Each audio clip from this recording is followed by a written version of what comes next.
اپنا ایک پیغام ریکارڈ کرنا چاہتا ہوں. اگر اس ملعون اور اس خبیث نمرود کی اولاد تک میری یہ بات پہنچ سکتی ہے تو پہنچا دی جائے. تم نے بہت بھونک لیا اپنی مندر میں بیٹھ کر کے, تم پریس کلب آف انڈیا میں بیٹھ کر کے بہت بھونک لیے.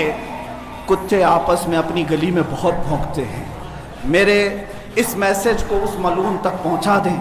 اگر ذرا برابر بھی دم خم ہے تمہارے اندر, تمہاری ماں نے اگر دودھ پلایا ہے تم کو, تو اب میں مناظرے کا چیلنج نہیں دے رہا ہوں, ڈیبیٹ بھی نہیں کروں گا, بات چیت بھی نہیں کروں گا.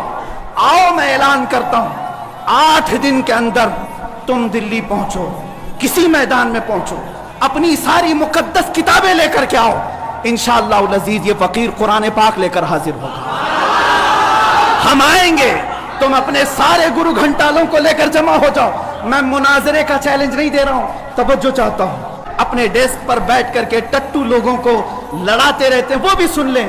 قرآن, اسلام, رسول کی ذات پر حملے کرانے کے لیے زرخرید لوگوں کو بٹھاتے ہیں, وہ بھی سارے نیوز اینکر, یہ پنڈت سب جمع ہو جائے میدان میں. یہ فقیر قادری حاضر ہوگا.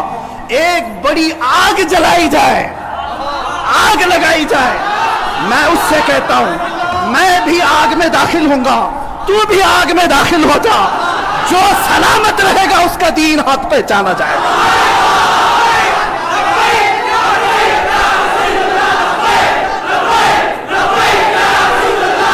بہت ہو گئے پروٹیسٹ, بہت ہو گئے ان سے مطالبے کرنا کہ اس کو گرفتار کرو, اس کا سر چاہیے. آؤ آج آر پار, اگر میں سلامت رہا تو میرے دین کی بات ہوگی. اور انشاءاللہ العزیز مجھے یقین کامل ہے کہ اگر آگ پر بھی کسی کا حکم ہوتا ہے تو صرف میرے رب ذوالجلال کا ہے. میں نے تاریخ اکابرین سے مشورہ کر کے یہ طے کیا ہے, انشاءاللہ العزیز اسی ماہ رمضان المبارک کے 17ویں تاریخ کو یوم بدر, یوم الفرقان, انگریزی تاریخ کے مطابق 30 اپریل 2021 کو جمعہ کا دن آ رہا ہے. انشاءاللہ العزیز یہ فقیر قادری حاضر ہوگا. دن پھر سے سن لے میرے رمضان. السلام علیکم دوستوں.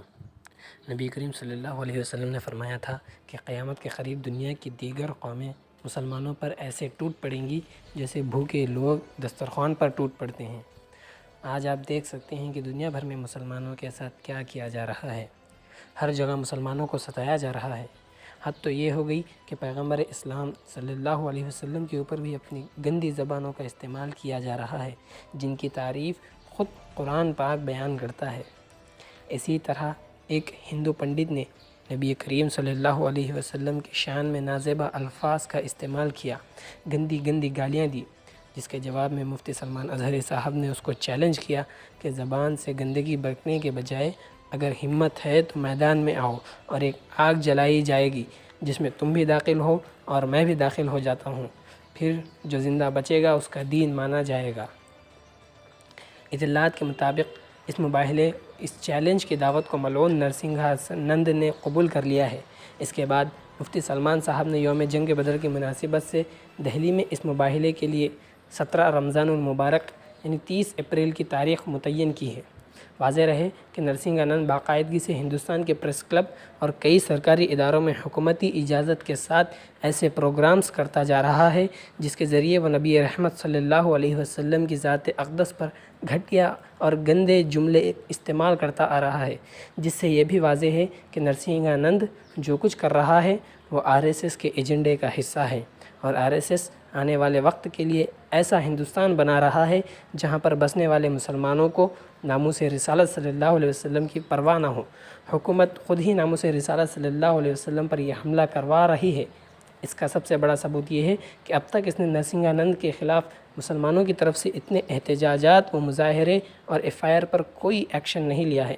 خالص عقل پرست دماغوں میں نہیں سمانے والی دیوانگی کا مظہر ایک طویل عرصے بعد کتابوں سے باہر پڑھنے کو ملا ہے. اس عاشق رسول اور دیوانے نے دارالحکومت دلی میں نرسنگھا نند کو للکارا ہے, اور نرسنگھا نند بھی مقابلے کے لیے تیار ہو گیا ہے, اور غزوہ بدر والے تاریخی دن یعنی 17 رمضان المبارک کو یہ معرکہ منعقد ہونے کا امکان ہے. اس موقع پر بہت سارے لوگ جو مفتی سلمان اظہری سے اختلاف کرنا چاہ رہے ہیں, میں ان سے گزارش کرتا ہوں کہ اب مقابلہ طے ہو چکا ہے, لہٰذا ایک امت کا ثبوت دیں. وقت دیوبند سے لے کر بریلی تک، جماعت اسلامی سے لے کر اہل حدیث تک، بلکہ پوری دنیا میں پھیلے مسلمانوں پر یہ لازم ہو چکا ہے کہ اب وہ صرف مفتی سلمان کی کامیابی کے لیے دعا کریں، کسی بھی طرح کے خدشات، شکوک، خطرات وغیرہ کا اظہار کر کے ان کے تئیں منفی یا مخالف ماحول پھیلانے کا حصہ ہرگز نہیں بنے۔ گستاخ نرسنگھانند اور مفتی سلمان اظہری کے درمیان ذات رسالت، پیغمبر محمد صلی اللہ علیہ وسلم اور حقانیت اسلام کے موضوع پر مباحثہ طے ہو چکا ہے، تو اب امت کو اپنے صف یکجا کر کے مفتی سلمان کے شانہ بشانہ کھڑا ہونا ہی زیب دیتا ہے۔